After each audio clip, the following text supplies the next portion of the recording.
ಸಂಧಿಗಳು ಅರ್ಥವನ್ನು ಗಮನಿಸೋದಾದರೆ, ಸಂಧಿ ಎಂದರೆ ಕೂಡುವುದು ಎಂದರ್ಥ.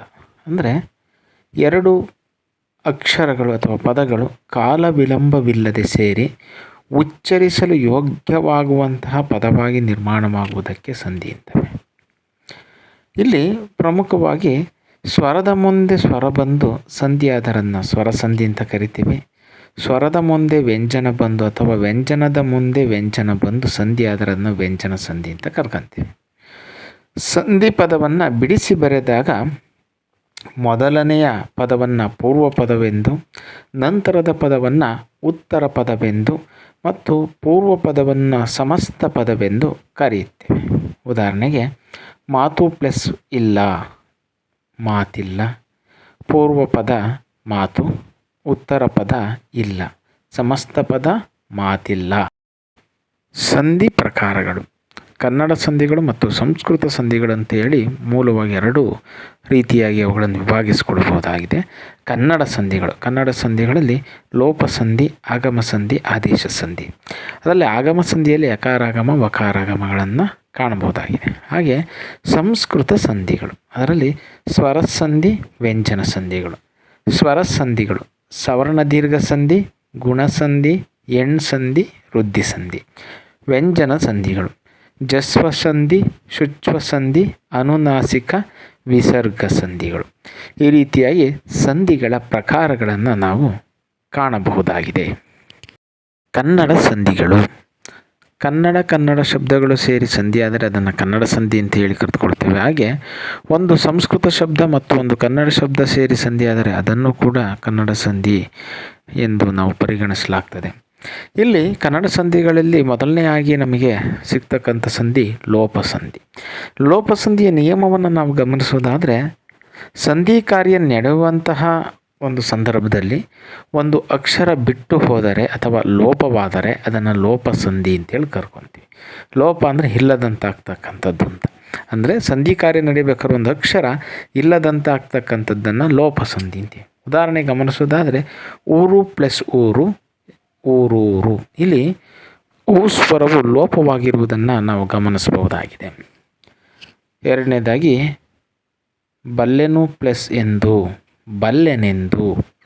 ಇಲ್ಲಿ ಉಕಾರ ಮತ್ತು ಇಕಾರಗಳ ಸಮ್ಮಿಲನದ ನಂತರ ಏಕಾರ ಮಾತ್ರ ಉಳಿದು ಉಕಾರ ಲೋಪವಾಗಿರುವುದನ್ನು ಕಾಣಬಹುದಾಗಿದೆ. ಇಲ್ಲಿ ಸ್ವರ ಲೋಪವಾಗಿರುವುದನ್ನು ಕಾಣಬಹುದು. ಹಾಗೆ ಮೂರನೇದಾಗಿ ಮಾತು ಪ್ಲಸ್ ಅಂತು, ಮಾತಂತು. ಇಲ್ಲಿ ಉಕಾರ ಪ್ಲಸ್ ಅಕಾರಗಳು ಸಮ್ಮಿಲನವಾಗಿ ಅಕಾರ ಮಾತ್ರ ಉಳಿದಿರುತ್ತದೆ. ಉಕಾರ ಸ್ವರ ಲೋಪವಾಗಿರುವುದನ್ನು ಗಮನಿಸಬಹುದಾಗಿದೆ. ಹಾಗೆ ನಾಲ್ಕನೇ ಉದಾಹರಣೆಯನ್ನು ಗಮನಿಸುವುದಾದರೆ ಸಂಪನ್ನರು ಪ್ಲಸ್ ಆದ, ಸಂಪನ್ನರಾದ. ಇಲ್ಲಿ ಕೂಡ ಉಕಾರ ಸ್ವರ ಲೋಪವಾಗಿರುವುದನ್ನು ಗಮನಿಸಬಹುದಾಗಿದೆ. ನಂತರ ಆಗಮ ಸಂಧಿ. ಆಗಮ ಸಂಧಿ ಅಂದರೆ ಆಗಮಿಸೋದು ಅಂದರೆ ಬರ್ತಕ್ಕಂಥದ್ದು. ಅಂದರೆ ಸಂಧಿ ಕಾರ್ಯ ನಡೆಯುವಂತಹ ಒಂದು ಸಂದರ್ಭದಲ್ಲಿ ಒಂದು ಅಕ್ಷರ ಹೊಸದಾಗಿ ಬಂದು ಸೇರಿದರೆ ಅದನ್ನು ಆಗಮ ಸಂಧಿ ಎನ್ನುತ್ತಾರೆ. ಇಲ್ಲಿ ಯಾವುದೇ ಬದಲಾವಣೆ ಆಗುವುದಿಲ್ಲ. ಕೇವಲ ಉತ್ತರ ಪದದ ಮೊದಲಲ್ಲಿ ಒಂದು ಅಕ್ಷರ ಹೊಸದಾಗಿ ಬಂದು ಸೇರ್ತದೆ. ಇದರಲ್ಲಿ ಎರಡು ವಿಧ. ಯಾ ಬಂದರೆ ಯಕಾರಾಗಮ, ವಾ ಬಂದರೆ ವಕಾರಾಗಮ ಸಂಧಿ ಎಂದು ಕರೆಯುತ್ತಾರೆ. ಅಂದರೆ ಹೊಸದಾಗಿ ಯಕಾರ ಬಂದು ಸೇರಿದರೆ ಯಕಾರಾಗಮ, ವಕಾರ ಬಂದು ಸೇರಿದರೆ ವಕಾರಾಗಮ ಸಂಧಿ ಅಂತ. ಇಲ್ಲಿ ಉದಾಹರಣೆಗಳನ್ನು ನೋಡೋದಾದರೆ ಮಳೆ ಪ್ಲಸ್ ಇಂದ, ಮಳೆಯಿಂದ. ಇಲ್ಲಿ ಯಕಾರ ಆಗಮನವಾಗಿರುವುದನ್ನು ಕಾಣಬಹುದಾಗಿದೆ. ಹಾಗೆ ಶಾಲೆ ಪ್ಲಸ್ ಅಲ್ಲಿ, ಶಾಲೆಯಲ್ಲಿ. ಇಲ್ಲಿ ಹೊಸದಾಗಿ ಯಕಾರ ಆಗಮನವಾಗಿರೋದ್ರಿಂದಾಗಿ ಇದನ್ನು ಯಕಾರಾಗಮ ಸಂಧಿ ಅಂತ ಕರೆಯುವುದನ್ನು ಕಾಣಬಹುದಾಗಿದೆ. ಹಾಗೆ ಮರ ಪ್ಲಸ್ ಅನ್ನು, ಮರವನ್ನು. ಇಲ್ಲಿ ವಕಾರ ಆಗಮನವಾಗಿರುವುದನ್ನು ಗಮನಿಸಬಹುದಾಗಿದೆ. ಮಗು ಪ್ಲಸ್ ಇಗೆ, ಮಗುವಿಗೆ. ಇಲ್ಲೂ ಕೂಡ ವಕಾರ ಆಗಮನವಾಗಿರುವುದನ್ನು ಕಾಣಬಹುದಾಗಿದೆ. ಇದರ ಮೂಲಕ ಆಗಮ ಸಂಧಿಯಲ್ಲಿ ಯಕಾರಾಗಮ ಮತ್ತು ವಕಾರಾಗಮ ಅಂತ ಹೇಳಿ ಎರಡು ವಿಧಗಳನ್ನು ನಾವು ಗಮನಿಸಬಹುದಾಗಿದೆ. ಆದೇಶ ಸಂಧಿ ಹೆಸರು ಹೇಳುವಂತೆ ಒಂದು ಅಕ್ಷರದ ಬದಲಿಗೆ ಇನ್ನೊಂದು ಅಕ್ಷರ ಆದೇಶವಾಗಿ ಬರ್ತಕ್ಕಂಥದ್ದನ್ನು ನಾವಿಲ್ಲಿ ಆದೇಶ ಸಂಧಿ ಇರುತ್ತೆ. ಅಂದರೆ ಸಂಧಿ ಕಾರ್ಯ ನಡೆಯುವಾಗ ಒಂದು ಅಕ್ಷರ ಹೋಗಿ ಅದರ ಬದಲಿಗೆ ಬೇರೊಂದು ಅಕ್ಷರವು ಬಂದು ಸೇರುವುದಕ್ಕೆ ಆದೇಶ ಸಂಧಿ ಎನ್ನುತ್ತಾರೆ. ಸಾಮಾನ್ಯವಾಗಿ ಕ, ತ, ಪ, ಗಳಿಗೆ ಗ ಧ ಭಗಳು ಬಂದು ಸೇರ್ತವೆ. ಉದಾಹರಣೆಗೆ ಮಳೆ ಪ್ಲಸ್ ಕಾಲ ಮಳೆಗಾಲ. ಇಲ್ಲಿ ಕಾ ಬದಲು ಗ ಬಂದಿರತಕ್ಕಂಥದ್ದನ್ನು ಗಮನಿಸಬಹುದು. ಆದೇಶವಾಗಿ ಕಕಾರಕ್ಕೆ ಆದೇಶವಾಗಿ ಗಕಾರ ಬಂದಿದೆ. ಮೈ ಪ್ಲಸ್ ತೋರು ಮೈದೋರು. ಇಲ್ಲಿ ತಕಾರಕ್ಕೆ ಬದಲಾಗಿ ದಕಾರ ಬಂದಿರುವುದನ್ನು ಗಮನಿಸಬಹುದಾಗಿದೆ. ಬೆನ್ ಪ್ಲಸ್ ಪತ್ತು ಬೆಂಬತ್ತು. ಪಕಾರಕ್ಕೆ ಬದಲಾಗಿ ಬಕಾರ ಆದೇಶವಾಗಿರುವುದನ್ನು ಗಮನಿಸಬಹುದಾಗಿದೆ. ಹಾಗೆ ಸೂತ್ರ ಕ ಪ್ಲಸ್ ಗ ಕ ಬದಲಾಗಿ ಗ ತ ಪ್ಲಸ್ ಧ ತ ಬದಲಾಗಿ ಧ ಪ ಪ್ಲಸ್ ಬ ಪ ಬದಲಾಗಿ ಬ ಆದೇಶವಾಗ್ತಕ್ಕಂಥದ್ದನ್ನು ಕಾಣಬಹುದಾಗಿದೆ. ಕತಾಪಗಳಿಗೆ ಗದಾಭಗಳು ಆದೇಶವಾಗಿ ಬರ್ತವೆ. ಪ ಬ ಮ ವ್ಯಂಜನಗಳಿಗೆ ವಕಾರವು ಆದೇಶವಾಗಿ ಬರುತ್ತದೆ. ಉದಾಹರಣೆಗೆ ಗಿಳಿ ಪ್ಲಸ್ ಪಿಂಡು ಗಿಳಿಬಿಂಡು. ಇಲ್ಲಿ ಪಕಾರದ ಬದಲಾಗಿ ವಕಾರ ಆದೇಶವಾಗಿ ಬಂದಿರುವುದನ್ನು ಗಮನಿಸ್ಬೋದು. ಹಾಗೆ ಬಲ ಪ್ಲಸ್ ಬಂದು ಬಲಬಂದು. ಬಕಾರದ ಬದಲು ವಕಾರ ಇಲ್ಲಿ ಆದೇಶವಾಗಿ ಬಂದಿರುವುದನ್ನು ಗಮನಿಸಬಹುದಾಗಿದೆ. ಹಾಗೆ ಮೆಲ್ ಪ್ಲಸ್ ಮಾತು ಮೆಲ್ಮಾತು. ಇಲ್ಲಿ ಮಕಾರದ ಬದಲಾಗಿ ವಕಾರ ಆದೇಶವಾಗಿ ಬಂದಿರುವುದನ್ನು ಗಮನಿಸಬಹುದಾಗಿದೆ. ಹಾಗೆ ಮೂರನೇ ನಿಯಮದ ಪ್ರಕಾರ ಸಕಾರಕ್ಕೆ ಕೆಲವೊಂದು ಸಾರಿ ಚ ಛ ಮತ್ತು ಜಕಾರಗಳು ಆದೇಶವಾಗ್ತವೆ. ಉದಾಹರಣೆಗೆ ಇನ್ ಪ್ಲಸ್ ಸರ ಇಂಚರ. ಸಕಾರಕ್ಕೆ ಇಲ್ಲಿ ಚಕಾರ ಆದೇಶವಾಗಿರುವುದನ್ನು ಕಾಣಬಹುದಾಗಿದೆ. ಇರ್ ಪ್ಲಸ್ ಸಾಸಿರ ಇರ್ಚಾಸಿರ. ಇಲ್ಲಿ ಸಕಾರಕ್ಕೆ ಚಕಾರ ಆದೇಶವಾಗಿರುವುದನ್ನು ಕಾಣಬಹುದಾಗಿದೆ. ಹಾಗೆ ಮುನ್ ಪ್ಲಸ್ ಸೆರಗು ಮುಂಜೆರಗು. ಇಲ್ಲಿ ಸಕಾರಕ್ಕೆ ಜಕಾರ ಆದೇಶವಾಗಿರುವುದನ್ನು ಕಾಣಬಹುದಾಗಿದೆ. ಈ ರೀತಿಯಾಗಿ ಮೂರು ರೀತಿಯಾದಂಥ ಸಂಧಿಯನ್ನು ಕನ್ನಡದಲ್ಲಿ ಕಾಣ್ಬೋದು. ಲೋಪಸಂಧಿ, ಆಗಮ ಸಂಧಿ, ಆದೇಶ ಸಂಧಿಗಳು ಅಂತೇಳಿ ಮೂರು ರೀತಿಯಾದ ಸಂಧಿಗಳನ್ನು ಕನ್ನಡ ಸಂಧಿಗಳಲ್ಲಿ ಗಮನಿಸಬಹುದಾಗಿದೆ. ಹಾಗೆ ಸಂಸ್ಕೃತ ಸಂಧಿಗಳು.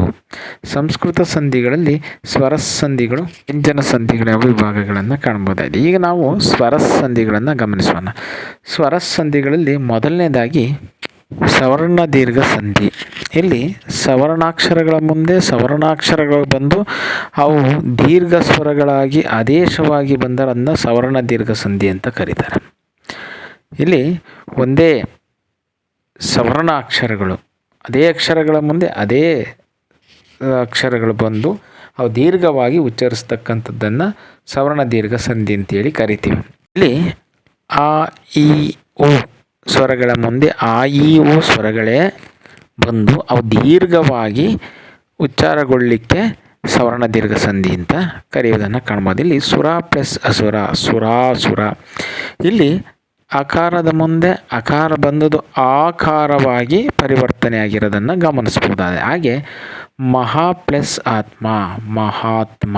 ಇಲ್ಲಿ ಅಕಾರದ ಮುಂದೆ ಅಕಾರ ಬಂದು ಆಕಾರವಾಗಿ ಅದು ಬದಲಾವಣೆಗೊಂಡಿರುವುದನ್ನು ಕಾಣಬಹುದಾಗಿದೆ. ಇಲ್ಲಿ ಗಿರಿ ಪ್ಲಸ್ ಈಶಾ ಗಿರೀಶ. ಈ ಸ್ವರದ ಮುಂದೆ ಈ ಸ್ವರ ಬಂದು ಅದು ಈ ಸ್ವರವಾಗಿ ಸವರ್ಣ ದೀರ್ಘವಾಗಿರ್ತಕ್ಕಂಥದ್ದನ್ನು ಗಮನಿಸಬಹುದಾಗಿದೆ. ಹಾಗೆ ವಧು ಮತ್ತು ವಧು ಪ್ಲಸ್ ಉಪದೇಶ ವಧೂಪದೇಶ. ಇಲ್ಲಿ ಉಕಾರದ ಮುಂದೆ ಉಕಾರ ಬಂದು ಓಕಾರವಾಗಿರ್ತಕ್ಕಂಥದ್ದನ್ನು ಗಮನಿಸಬಹುದಾಗಿದೆ. ಅರ್ಥ ಸಾ ಎಂದರೆ ಒಂದೇ ಜಾತಿಯ ವರ್ಣ ಎಂದರ್ಥ. ಒಂದೇ ರೀತಿಯಾದಂಥ ಅಕ್ಷರಗಳ ಮುಂದೆ ಅದೇ ಅಕ್ಷರಗಳು ಪುನಃ ಪರಿವರ್ತನೆಯಾಗಿ ದೀರ್ಘವಾಗಿ ಉಚ್ಚಾರಣೆ ಕಾಣುತ್ತೆ. ಆಕಾರಗಳು ಈಕಾರಗಳು ಓಕಾರಗಳು ಅದೇ ಸ್ವರಗಳಿಗೆ ಅವೇ ಪರವಾಗಿ ದೀರ್ಘವಾಗಿ ಉಚ್ಚರಿಸಲ್ಪಡ್ತಕ್ಕಂಥದ್ದನ್ನು ಇಲ್ಲಿ ಗಮನಿಸಬಹುದಾಗಿದೆ. ಗುಣಸಂಧಿ. ಇಲ್ಲಿ ಗುಣಸಂಧಿಯ ನಿಯಮವನ್ನು ಗಮನಿಸುವುದಾದರೆ ಸಂಧಿ ಕಾರ್ಯ ನೀಡುವಾಗ ಪೂರ್ವ ಪದದ ಕೊನೆಯಲ್ಲಿ ಅ ಆಕಾರ ಇದ್ದು ಉತ್ತರ ಪದದ ಮೊದಲಲ್ಲಿ ಈ ಕಾರ ಬಂದರೆ ಅದು ಏಕಾರವು, ಉಕಾರದ ಬಂದರೆ ಓಕಾರವು ಮತ್ತು ಋಕಾರ ಬಂದರೆ ಅರ್ಕಾರವು ಆದೇಶವಾಗಿ ಬಂದರೆ ಅದನ್ನು ಗುಣಸಂಧಿ ಎನ್ನುತ್ತಾರೆ. ಇಲ್ಲಿ ಆಕಾರದ ಮುಂದೆ ಈಕಾರ ಬಂದರೆ ಏಕಾರ, ಆಕಾರದ ಮುಂದೆ ಉಕಾರ ಬಂದರೆ ಓಕಾರ, ಆಕಾರದ ಮುಂದೆ ಋಕಾರ ಬಂದರೆ ಅರ್ಕಾರ ಆಗಿ ಪರಿವರ್ತನೆ ಆಗುವುದಕ್ಕೆ ಗುಣಸಂಧಿ ಅಂತೇಳಿ ಕರೀತಾರೆ. ಗುಣಸಂಧಿ ಉದಾಹರಣೆಗಳನ್ನು ಗಮನಿಸೋದಾದರೆ ದೇವ ಪ್ಲಸ್ ಇಂದ್ರ ದೇವೇಂದ್ರ. ಅಕಾರದ ಮುಂದೆ ಇಕಾರ ಬಂದು ಏಕಾರವಾಗಿರುವುದನ್ನು ಗಮನಿಸಬಹುದು. ಹಾಗೆ ಸೂರ್ಯ ಪ್ಲಸ್ ಉದಯ ಸೂರ್ಯೋದಯ. ಇಲ್ಲಿ ಅಕಾರದ ಮುಂದೆ ಉಕಾರ ಬಂದು ಅದು ಓಕಾರವಾಗಿರುವುದನ್ನು ಗಮನಿಸಬಹುದಾಗಿದೆ. ಹಾಗೆ ಮಹಾ ಪ್ಲಸ್ ಋಷಿ ಮಹರ್ಷಿ. ಇಲ್ಲಿ ಅಕಾರದ ಮುಂದೆ ಋಕಾರ ಬಂದು ಅದು ಅರ್ಕಾರವಾಗಿರುವುದನ್ನು ಗಮನಿಸ್ಬೋದು. ಹಾಗೆ ಈ ಗುಣಸಂಧಿಗೆ ಇನ್ನೂ ಕೆಲವು ಪದಗಳನ್ನು ನಾವು ಅಭ್ಯಾಸಕ್ಕೆ ತೆಗೆದುಕೊಳ್ಬೋದಾಗಿದೆ. ಇಲ್ಲಿ ಕೆಳಗೆ ಕಾಣುವಂತೆ ಸುರೇಶ, ದೇವೇಂದ್ರ, ಚಂದ್ರೋದಯ, ದೇವರ್ಷಿ, ಜ್ಞಾನೇಶ್ವರ ಈ ರೀತಿಯಾದ ಪದಗಳನ್ನು ನಾವು ಗುಣಸಂಧಿಯಲ್ಲಿ ಗಮನಿಸಬಹುದಾಗಿದೆ. ವೃದ್ಧಿಸಂಧಿ. ವೃದ್ಧಿಸಂಧಿಯ ನಿಯಮವನ್ನು ಗಮನಿಸೋದಾದರೆ ಸಂಧಿ ಕಾರ್ಯ ನಡೆಯುವಾಗ ಪೂರ್ವ ಪದದ ಕೊನೆಯಲ್ಲಿ ಆಕಾರದ ಇದ್ದು ಉತ್ತರ ಪದದ ಮೊದಲಿ ಐಕಾರ ಬಂದರೆ ಐಕಾರವು ಔಕಾರ ಬಂದರೆ ಔಕಾರವು ಆದೇಶವಾಗಿ ಬಂದರೆ ಅದನ್ನು ವೃದ್ಧಿಸಂಧಿ ಅಂತಾರೆ. ಅಂದರೆ ಆಕಾರಗಳ ಮುಂದೆ ಐಕಾರಗಳು ಬಂದಾಗ ಅದು ಐಕಾರವಾಗಿ ಆದೇಶವಾಗುತ್ತದೆ. ಆಕಾರಗಳ ಮುಂದೆ ಔಕಾರಗಳು ಬಂದಾಗ ಅದು ಔಕಾರವಾಗಿ ಆದೇಶವಾಗ್ತಕ್ಕಂಥದ್ದನ್ನು ಇಲ್ಲಿ ಗಮನಿಸಬಹುದಾಗಿದೆ. ಇಲ್ಲಿ ಇವನ್ನ ವೃದ್ಧಾಕ್ಷರಗಳು ಅಂತ ಕರೀತಾರೆ. ಹಾಗಾಗಿ ಈ ಸಂಧಿಯನ್ನು ವೃದ್ಧಿ ಸಂಧಿ ಅಂತೇಳಿ ಕರೆಯುವುದನ್ನು ಇಲ್ಲಿ ಗಮನಿಸ್ಬೋದು. ಉದಾಹರಣೆಯನ್ನು ಗಮನಿಸೋದಾದರೆ ಏಕ ಪ್ಲಸ್ ಏಕೈಕ. ಇಲ್ಲಿ ಅಕಾರದ ಮುಂದೆ ಏಕಾರ ಬಂದಿದೆ, ಅದು ಐಕಾರವಾಗಿ ಆದೇಶವಾಗಿರುವುದನ್ನು ಗಮನಿಸಬಹುದಾಗಿದೆ. ಹಾಗೆ ಎರಡನೇದು ಜ ಪ್ಲಸ್ ಐಕ್ಯ ಜನೈಕ್ಯ. ಅಕಾರ ಮುಂದೆ ಐಕಾರ ಬಂದಿದೆ, ಅದು ಐಕಾರವಾಗಿ ಆದೇಶವಾಗಿದೆ. ಜಲ ಪ್ಲಸ್ ಓಗ ಜಲೋಘ. ಇಲ್ಲಿ ಅಕಾರದ ಮುಂದೆ ಉಕಾರ ಬಂದಿದೆ, ಅದು ಔಕಾರವಾಗಿ ಆದೇಶವಾಗಿದೆ. ನಂತರ ವನ ಪ್ಲಸ್ ಔಷಧಿ ವನೌಷಧಿ. ಅಕಾರದ ಮುಂದೆ ಔಕಾರ ಬಂದಿದೆ, ಅದು ಔಕಾರವಾಗಿ ಆದೇಶವಾಗಿದೆ.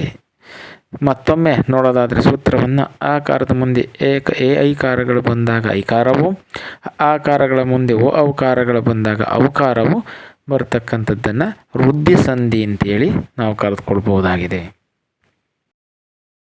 ಸ್ವರಸಂಧಿಗಳಲ್ಲಿ ನಾಲ್ಕನೇ ಸಂಧಿ ಎಣ್ಸಂಧಿ. ಇಲ್ಲಿ ಎಣ್ಸಂಧಿಯ ನಿಯಮವನ್ನು ಗಮನಿಸುವುದಾದರೆ ಸಂಧಿ ಕಾರ್ಯ ನಡೆಯುವಾಗ ಪೂರ್ವ ಪದದ ಕೊನೆಯಲ್ಲಿ ಈ ಉ ರು ಇದ್ದು ಉತ್ತರದ ಪದದ ಮೊದಲಲ್ಲಿ ಯಾವುದೇ ಅಕ್ಷರ ಬಂದರೂ ಕೂಡ ಇಕಾರದ ಬದಲಿಗೆ ಯಕಾರ, ಉಕಾರದ ಬದಲಿಗೆ ವಕಾರ ಮತ್ತು ಋಕಾರದ ಬದಲಿಗೆ ಅರ್ಕಾರಗಳು ಆದೇಶವಾಗಿ ಬಂದರೆ ಅದನ್ನು ಎಣ್ಸಂಧಿ ಅಂತ ಕರೆಯುತ್ತಾರೆ. ಸೂತ್ರವನ್ನು ಗಮನಿಸೋದಾದರೆ ಇಕಾರದ ಮುಂದೆ ಯಾವುದೇ ಸ್ವರ ಬರಲಿ, ಯಾವುದೇ ಅಕ್ಷರ ಬರಲಿ, ಅದು ಯಕಾರವಾಗುತ್ತೆ. ಉಕಾರದ ಮುಂದೆ ಯಾವುದೇ ಸ್ವರ ಬರಲಿ, ಅದು ವಕಾರವಾಗುತ್ತೆ.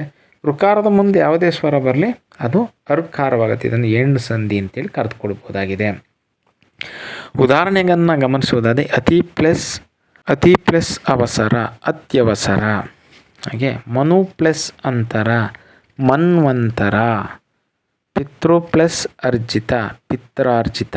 ಇಲ್ಲಿ ಮನು ಪ್ಲಸ್ ಅಂತರದಲ್ಲಿ ಉಕಾರದ ಮುಂದೆ ಅಕಾರ ಬಂದಿದೆ, ಅದು ವಕಾರವಾಗಿ ಪರಿವರ್ತನೆ ಇದೆ. ಪಿತೃ ಪ್ಲಸ್ ಅರ್ಜಿತದಲ್ಲಿ ಋಕಾರದ ಮುಂದೆ ಅಕಾರ ಬಂದಿದೆ, ಹಾಗಾಗಿ ಇದು ಅರ್ಕಾರವಾಗಿ ಪರಿವರ್ತನೆ ಆಗಿರುವುದನ್ನು ಗಮನಿಸಬಹುದು. ಹಾಗೆ ಅಭ್ಯಾಸಕ್ಕಾಗಿ ಜಾತ್ಯತೀತ, ಕೋಟ್ಯಾಧೀಶ್ವರ, ಪ್ರತ್ಯುತ್ತರ, ಗರ್ವಾಜ್ಞೆ, ಕರ್ತರ್ತರ, ಮಂಥಾನಂದ ಮೊದಲಾದ ಉದಾಹರಣೆಗಳನ್ನು ಗಮನಿಸಬಹುದಾಗಿದೆ. ಇವು ಸಂಸ್ಕೃತದ ಸ್ವರ ಸಂಧಿಗಳು ಅಂತೇಳಿ ನಾವು ತಿಳಿಯಪಡಿಸಬಹುದು. ಸಂಸ್ಕೃತ ಸಂಧಿಗಳಲ್ಲಿ ಈಗ ವ್ಯಂಜನ ಸಂಧಿಗಳ ಬಗ್ಗೆ ತಿಳ್ಕೊಳ್ಳೋಣ. ಅದರಲ್ಲಿ ಮೊದಲನೇದಾಗಿ ಜಸ್ವ ಸಂಧಿ. ಜಸ್ವ ಸಂಧಿಯ ನಿಯಮವನ್ನು ಗಮನಿಸುವುದಾದರೆ ಸಂಧಿ ಕಾರ್ಯ ನಡೆಯುವಾಗ ಪೂರ್ವ ಪದದ ಕೊನೆಯಲ್ಲಿ ಕ ಚ ಟ ತ ಪಗಳು ಇದ್ದು ಉತ್ತರ ಪದದ ಮೊದಲಲ್ಲಿ ಯಾವುದೇ ಅಕ್ಷರ ಬಂದರೂ ಅಲ್ಲಿ ಗ ಚ ಡ ಧ ಭಗಳು ಆದೇಶವಾಗಿ ಬಂದರೆ ಅದನ್ನು ಜಸ್ವ ಸಂಧಿ ಎನ್ನುತ್ತಾರೆ. ಉದಾಹರಣೆ ನೋಡೋದಾದರೆ ಮೊದಲನೇದು ವಾಕ್ ಪ್ಲಸ್ ದೇವಿ ವಾಗ್ದೇವಿ. ಇಲ್ಲಿ ಮೊದಲು ಕ ಅವ್ಯಂಜನಾಕ್ಷರಗಳಿದ್ದು ಮುಂದೆ ಆ ಸ್ವರ ಅದಕ್ಕೆ ಪರವಾದಂಥ ಸಂದರ್ಭದಲ್ಲಿ ಗ ಅಕ್ಷರವು ಇಲ್ಲಿ ಆದೇಶವಾಗಿ ಬಂದಿರುವುದನ್ನು ಗಮನಿಸ್ಬೋದು. ಹಾಗೆ ಅಚ್ ಪ್ಲಸ್ ಅಂತ ಅಜಂತ. ಇಲ್ಲಿ ಚ ವ್ಯಂಜನಕ್ಕೆ ಪರ್ಯಾಯವಾಗಿ ಅಥವಾ ಆದೇಶವಾಗಿ ಜ ಬಂದಿರತಕ್ಕಂಥದ್ದನ್ನು ಕಾಣ್ಬೋದು. ಹಾಗೆ ಷಟ್ ಪ್ಲಸ್ ಅನನ ಷಢಾನನ. ಇಲ್ಲಿ ಟ ಅಕ್ಷರಕ್ಕೆ ಡ ಅಕ್ಷರವು ಆದೇಶವಾಗಿ ಬಂದಿರುವುದನ್ನು ಕಾಣಬಹುದಾಗಿದೆ. ಜಿತ್ ಪ್ಲಸ್ ಆನಂದ ಚಿತ್ ಪ್ಲಸ್ ಆನಂದ, ಚಿದಾನಂದ. ಇಲ್ಲಿ ತಕಾರಕ್ಕೆ ತಾಕ್ಷರದ ಬದಲಾಗಿ ದಾಕ್ಷರ ಬಂದಿರುವುದನ್ನು ಕಾಣಬಹುದಾಗಿದೆ. ಅಪ್ ಪ್ಲಸ್ ದಿ, ಅಬ್ದಿ. ಇಲ್ಲಿ ಪಕಾರದ ಬದಲಾಗಿ ಬಕಾರ ಆದೇಶವಾಗಿರುವುದನ್ನು ಗಮನಿಸಬಹುದಾಗಿದೆ. ಸೂತ್ರವನ್ನು ಗಮನಿಸೋದಾದರೆ ಕಚಾಟ ತಪಗಳು ಏನು ಪೂರ್ವ ಪದದ ಕೊನೆಯಲ್ಲಿ ಬಂದು ಉತ್ತರ ಪದದಲ್ಲಿ ಯಾವುದೇ ಅಕ್ಷರಗಳು ಮೊದಲಲ್ಲಿ ಬಂದರೂ ಕೂಡ ಈ ಕಚಾಟ ತಪಗಳಿಗೆ ಪರ್ಯಾಯವಾಗಿ ಗಜಾಡ ದಬಗಳು ಜಸ್ವಸಂಧಿ ಆದಾಗ ಆಗಮಿಸುವುದನ್ನು ಅಥವಾ ಆದೇಶವಾಗಿ ಬರತಕ್ಕಂಥದ್ದನ್ನು ಇಲ್ಲಿ ಗಮನಿಸಬಹುದಾಗಿದೆ. ಶುಚ್ವಸಂಧಿ. ಶುಚ್ವಸಂಧಿಯಲ್ಲಿ ಸಂಧಿಯ ನಿಯಮವನ್ನು ಗಮನಿಸುವುದಾದರೆ ಸಂಧಿ ಕಾರ್ಯ ನಡೆಯುವಾಗ ಪೂರ್ವ ಪದದ ಕೊನೆಯಲ್ಲಿ ತವರ್ಗದ ತ ತ ಧ ಧ ನ ಮತ್ತು ಸಕಾರವಿರುತ್ತದೆ.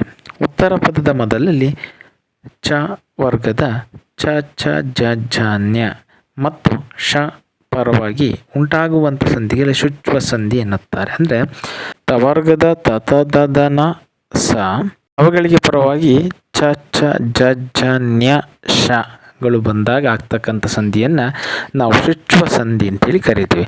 ಉದಾಹರಣೆ ನೋಡೋದಾದರೆ ಪಾಯಸ್ ಪ್ಲಸ್ ಶಯನ, ಪಾಯಶ್ಚಯನ. ಶರತ್ ಪ್ಲಸ್ ಚಂದ್ರ, ಶರಶ್ಚಂದ್ರ. ಬೃಹತ್ ಪ್ಲಸ್ ಛತ್ರ, ಬೃಹಶ್ಚತ್ರ.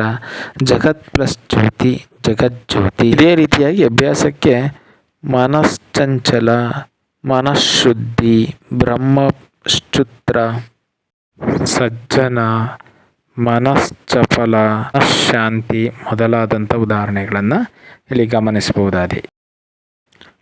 ಅನುನಾಸಿಕ ಸಂಧಿ. ಅನುನಾಸಿಕ ಸಂಧಿಯ ನಿಯಮವನ್ನು ನೋಡೋದಾದರೆ ಸಂಧಿ ಕಾರ್ಯ ನಡೆಯುವಾಗ ಪೂರ್ವ ಪದದ ಕೊನೆಯಲ್ಲಿ ಕಚಾಟ ತಪಗಳು ಇದ್ದು ಉತ್ತರ ಪದದ ಮೊದಲಲ್ಲಿ ಯಾವುದೇ ಅಕ್ಷರ ಬಂದರೂ ಜ್ಞಾನಾನಾಮಗಳು ಆದೇಶವಾಗಿ ಬಂದರೆ ಅದನ್ನು ಅನುನಾಸಿಕ ಸಂಧಿ ಅಂತಾರೆ. ಅಂದರೆ ಕಚಾಟ ತಪಗಳು ಪೂರ್ವ ಪದದ ಕೊನೆಯಲ್ಲಿ ಬರ್ತವೆ. ಉತ್ತರ ಪದದ ಆದಿಯಲ್ಲಿ ಯಾವುದೇ ಅಕ್ಷರಗಳು ಬಂದರೂ ಕೂಡ ಜ್ಞಾನಾನಾಮಗಳು ಆದೇಶವಾಗಿ ಬರುವುದಕ್ಕೆ ಅನುನಾಸಿಕ ಸಂಧಿ ಅಂತ ಕರೀತಾರೆ. ಉದಾಹರಣೆ ನೋಡೋದಾದರೆ ವಾಕ್ ಪ್ಲಸ್ ಮಯ, ವಾಂಗ್ಮಯ.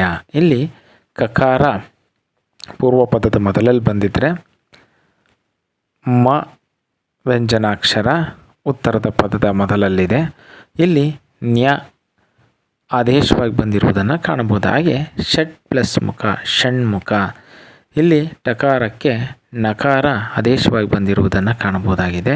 ಸತ್ ಪ್ಲಸ್ ಮಾನ, ಸನ್ಮಾನ. ಇಲ್ಲಿ ಶಾಕ್ಷರಕ್ಕೆ ಪರವಾಗಿ ನಕಾರ ಬಂದಿರುವುದನ್ನು ಕಾಣ್ಬೋದು. ತತ್ ಪ್ಲಸ್ ಮಯ, ತನ್ಮಯ. ಇಲ್ಲೂ ಅಷ್ಟೇ ತಕಾರಕ್ಕೆ ಪರ್ಯಾಯವಾಗಿ ನಕಾರ ಆದೇಶವಾಗಿರುವುದನ್ನು ಕಾಣಬಹುದಾಗಿದೆ. ಅಪ್ ಪ್ಲಸ್ ಮಯ, ಅಮ್ಮಯ. ಇಲ್ಲೂ ಕೂಡ ಪಕಾರಕ್ಕೆ ಮಕಾರ ಆದೇಶವಾಗಿರುವುದನ್ನು ಗಮನಿಸ್ಬೋದಾಗಿದೆ. ಈ ರೀತಿಯಾಗಿ ಅನುನಾಸಿಕ ಸಂಧಿಗಳನ್ನು ಗಮನಿಸ್ಬೋದಾಗಿದೆ. ಕಚಟ ತಪಗಳಿಗೆ ಪರವಾಗಿ ಯಾವುದೇ ಅಕ್ಷರಗಳು ಬಂದಾಗ ಜ್ಞಾನಾನಾಮಗಳು ಆದೇಶವಾಗಿ ಬರುವುದಕ್ಕೆ ಅನುನಾಸಿಕ ಸಂಧಿ ಎಂದು ಕರೆಯುತ್ತಾರೆ. ವಿಸರ್ಗ ಸಂಧಿ. ವಿಸರ್ಗ ಸಂಧಿಯ ನಿಯಮವನ್ನು ಗಮನಿಸುವುದಾದರೆ ಸಂಧಿ ಕಾರ್ಯ ನಡೆಯುವಾಗ ಪೂರ್ವ ಪದದ ಕೊನೆಯಲ್ಲಿ ವಿಸರ್ಗ ಇದ್ದು ಉತ್ತರ ಪದದ ಮೊದಲಲ್ಲಿ ಯಾವುದೇ ಅಕ್ಷರ ಬಂದರೂ ಓಕಾರ ಆದೇಶವಾಗಿ ಬಂದರೆ ಅದನ್ನು ವಿಸರ್ಗ ಸಂಧಿ ಎಂದು ಕರೆಯುತ್ತಾರೆ. ಅಂದರೆ ಪೂರ್ವ ಪದದ ಕೊನೆಯಲ್ಲಿ ವಿಸರ್ಗವಿದ್ದು ಆ ಉತ್ತರ ಪದದಲ್ಲಿ ಮೊದಲು ಯಾವುದೇ ಅಕ್ಷರ ಬಂದರೂ ಕೂಡ ಅದು ಓಕಾರವಾಗುವುದಕ್ಕೆ ವಿಸರ್ಗ ಸಂಧಿ ಅಂತಾರೆ. ಉದಾಹರಣೆ ನೋಡೋದಾದರೆ ಮನಃ ಪ್ಲಸ್ ಬಲ, ಮನೋಬಲ. ಮನಃ ಪ್ಲಸ್ ರೋಗ, ಮನೋರೋಗ. ಮನಃ ಪ್ಲಸ್ ರಂಜನೆ, ಮನೋರಂಜನೆ. ಮನಃ ಪ್ಲಸ್ ವಿಜ್ಞಾನಿ, ಮನೋವಿಜ್ಞಾನಿ. ಯಶಃ ಪ್ಲಸ್ ದ, ಯಶೋಧ. ಈ ರೀತಿಯಾಗಿ ವಿಸರ್ಗ ಸಂಧಿಯನ್ನು ಗಮನಿಸ್ಬೋದು. ಈ ರೀತಿಯಾಗಿ ನಾವು ಕನ್ನಡ ಮತ್ತು ಸಂಸ್ಕೃತ ಸಂಧಿಗಳ ಬಗ್ಗೆ ಇದುವರೆಗೂ ಪರಿಚಯವನ್ನು ಮಾಡಿಕೊಂಡಿದ್ದೇವೆ. ಈ ವಿಡಿಯೋವನ್ನು ಆಲಿಸ್ತಾ ಇರತಕ್ಕಂಥ ಪ್ರತಿಯೊಬ್ಬರಿಗೂ ಕೂಡ ಧನ್ಯವಾದಗಳನ್ನು ತಿಳಿಸ್ತಾ ಇದ್ದೇನೆ.